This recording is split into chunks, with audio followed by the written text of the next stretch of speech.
मोनसे बाखनायजाथाव हाबा मैदेरनि गाग्लोबनायजों गोबां सुबुंफोरा गावनि न' बां धोन सम्पति खहा जानायजों लोगोसे बेसेनगोसा जिउ खोमाना लानांनाय जाथाया जाबाय थानायखौ नुनो मोननाय जादों। बेबायदि समाव न' बां सिलिंखार जानांनाय नखरफोराव फैनानै अनसुंथाइ होफैदों तामुलपुरनि समाज सिबियारि समनाथ बसुमतारी बिथाङा।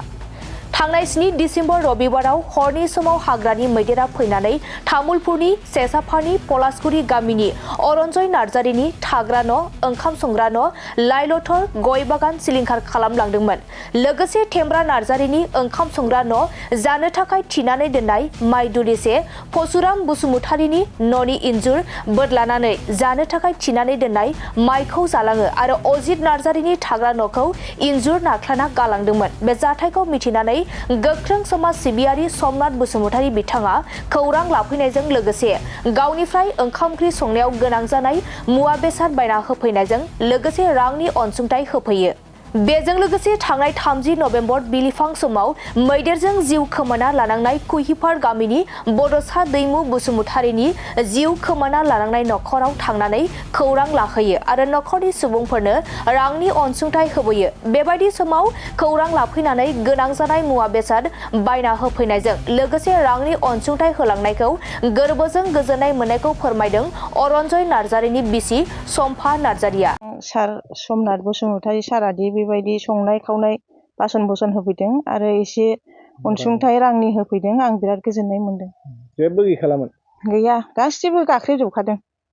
बासन बुसन संग्रा खावग्रा गासिबो गाख्रेजोबखादों, न' बां गासिबो। मोनायाव बहा थानाय?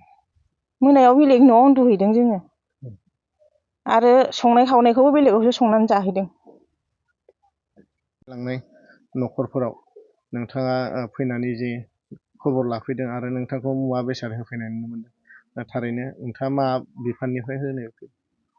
नंगौ, दाखालै थांनाय हराव हाग्रानि मैदेरा नैबे पलासगुरि गामिनि जोंनि न'4 न'5सो जोंनि रायजोफोरनि न'खौ सिफायलांनायजों लोगोसेनो बेवहाय गोबां मुवा बेसादफोरबो नस्थ' खालामलांदों। सोरनिबा माइ जालांदों, सोरनिबा गय सिफायलांदों, सोरनिबा थालिर सिफायलांदों।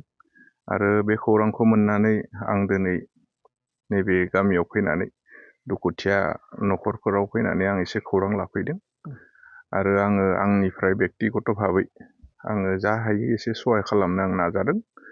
आरो जिहेथु हाग्रानि जुनाद जों बिसोरजों जुजिनो हाया, दा अब्लाबो जोङो एसे गावनो एसे साबधान थानांसिगोन जे जाहाथे जों गावनि जिउखौ रैखा खालामनो हायो। आरो जोंनि दा सरकारा गोबां बे हाग्रानि मैदेरखौ होबथानायनि राहा लामा लादों, अब्लाबो बे थोजासे बे जायाखै। फेन्सिं होनाय दिनै हाबाफारि लादों, स्किम लादों। दै सेर सेरावबो गोबां फेन्सिं होनाय जाबाय, अब्लाबो दिनैसिम बेयो गासिबो थोजासे जाफुंसारनो हायाखै। आरो जों बेखौ गोजौ लेभेलसिम बे रादाबखौ बा बे मेसेजखौ होनो थाखाय जों नाजागोन।